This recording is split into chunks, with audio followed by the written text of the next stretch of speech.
गावाकडच्या भूतांच्या गोष्टी. ते थंडीचे दिवस होते.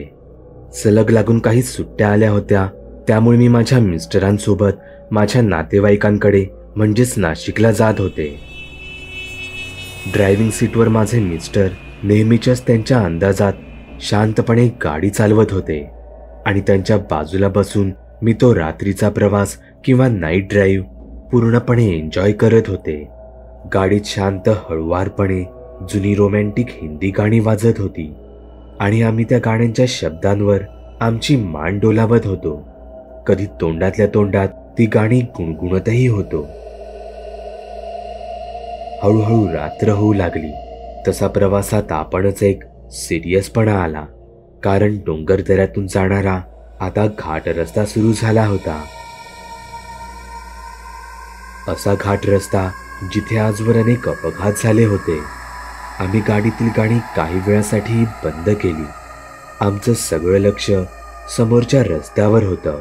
मी मुद्दामूनच नवऱ्याला गाडीचं स्पीड थोडा कमी ठेवायला सांगितला होता.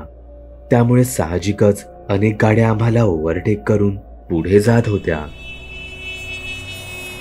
पण एक वेळ अशी आली की त्या रस्त्यावर फक्त आमचीच एक गाडी होती. खरं सांगायचं तर रात्रीच्या वेळी अशा भयानक घाट रस्त्यावरून जाताना माझ्या मनात आपोआपच अनेक प्रश्न येत होते. इथे अनेक निष्पाप लोक मरण पावले होते, मग त्यांच्या आत्म्यांचं काय? माझ्या मनात हा विचार येताच आमच्या गाडीची पाठच्या सीटवरची काच अचानकच खाटकन खाली पडली. त्या आवाजामुळे मी झटकन पाठी वळून पाहिलं आणि माझ्या छातीत धस्स झालं. मी पाहिलं, आमच्या गाडीच्या पाठच्या खिडकीबाहेर एक आकृती आमच्या गाडीच्या वेगात धावत होती. तिने तिचं तोंड अक्षरशः गाडीच्या खिडकीला लावलं होतं. माझ्या तोंडून जोराची किंकाळी निघाली. मी माझ्या नवऱ्याला जेवढ्या जोरात गाडी पळवता येईल तेवढ्या जोरात पळवायला सांगितली. मला अचानक असं ओरडायला काय झालं म्हणून माझ्या मिस्टरांनी मिररमधून पाठी पाहिलं तर त्यांना तिथे काहीच दिसलं नाही. दुसरीकडे मला त्या व्यक्तीचा चेहरा स्पष्ट दिसला नसला तरी ती आकृती आमच्या गाडीच्या खिडकीला चिकटून गाडीच्याच वेगात पळत होती. आणि हे अंगावर काटा आणण्या इतकं भयंकर तर नक्कीच होतं. आम्ही कामावरचे काही मित्र मुंबईवरून नाशिकच्या दिशेने ऑफिसच्याच कामासाठी म्हणून चाललो होतो. पावसाळ्याचे दिवस होते. त्यात आम्ही रात्रीचाच प्रवास करत होतो. झालं असं होतं की आम्हाला ऑफिसमधून एक तातडीचं काम आलं होतं. त्यामुळे कामावरून घरी न जाता आम्हाला लगेचच नाशिकला जावं लागणार होतं. त्यातच तो संपूर्ण दिवस हा पावसाने गाजवला होता. कोणीच इतक्या लांबच्या प्रवासाच्या मनस्थितीत नव्हतं. पण जसजशी आम्ही मुंबई सोडली तसतसा पावसाचा जोरही कमी झाला होता. पाऊस जाताच आम्ही गाडीच्या काचा खाली केल्या. नुकताच पाऊस पडून गेल्यामुळे हवेत दरवळणारा तो मातीचा सुगंध, त्यातच हवेतला शुद्ध गार वारा आमच्या मनाचा थकवा कुठच्या कुठे दूर घेऊन गेला. गाडीत आम्ही एकूण 3 मित्र होतो. गाडी ही बॉसचीच होती आणि ती आमचा मित्र अभिषेक चालवत होता. तसं सांगायचं झालं तर ही संपूर्ण गोष्ट, हा भूताटकीचा किस्सा आमच्या मित्र अभिषेकमुळेच झाला होता आणि यासाठी आम्ही आजही त्यालाच दोषी मानतो. त्या रात्री अभिषेक गाडी चालवत असताना मात्र पाठी आम्हा दोघांना कधी गाढ झोप लागली आमचं आम्हालाच कळलं नाही. आमची गाडी पुढे घाट रस्त्यावर आली.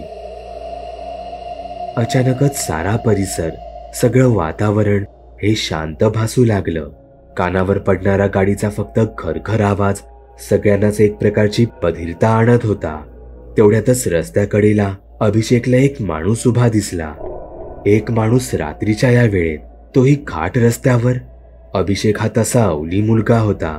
रस्त्यावरच्या कळी घ्यायची त्याला वाईट सवय होती, पण त्या रात्री त्याची हीच सवय त्याच्यावर भारी पडणार होती.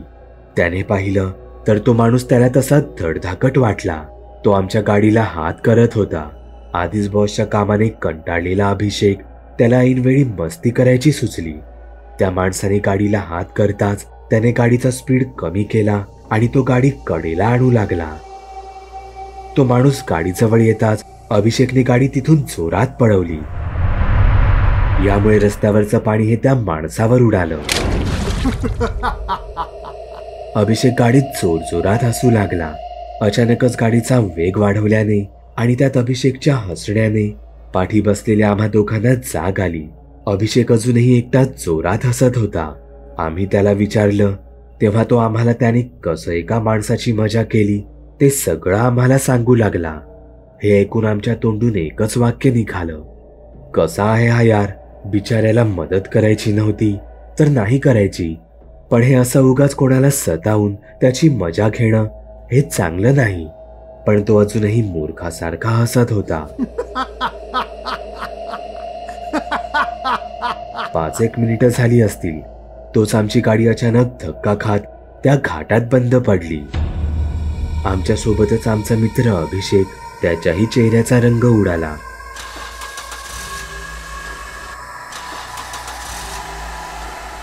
तो गाडीत बसूनच गाडी चालू करण्याचा प्रयत्न करत होता. तेवढ्यात त्याला समोर रस्त्याकडेला एक माणूस उभा दिसला. भयानक तर हे होतं की हा तोच माणूस होता. अभिषेक अचानकच घाबरून अक्षरशः ओरडलाच, खिडकीच्या काचा लावून घ्या, हा तोच माणूस आहे. तशी आमच्याही शरीरातून भीतीची एक लहर गेली. आम्ही सगळे गाडीत गप बसून राहिलो. कोणी साधी डोळ्यांची पापणीही हलवत नव्हतं. तो माणूस हळूहळू आमच्या गाडीजवळ आला.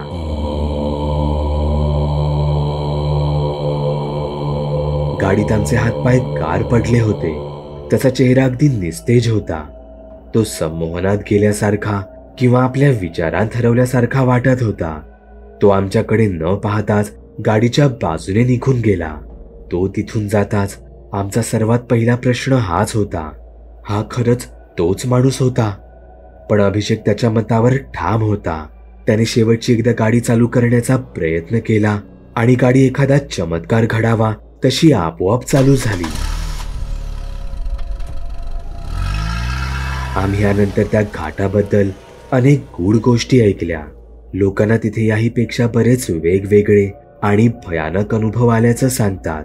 पण आम्ही अनुभवलेला तो थरार हा फारच वेगळा होता.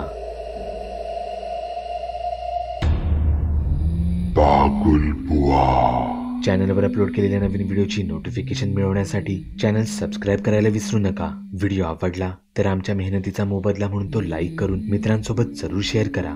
चॅनलवरचे इतर व्हिडिओ पाहण्यासाठी इथे क्लिक करा. तसेच चॅनलवरची प्लेलिस्टही चेक करा. दर दिवशी नवनवीन भूतांचे व्हिडिओ बनवून मी तुमचं मनोरंजन करत राहू याची खात्री बाळगा.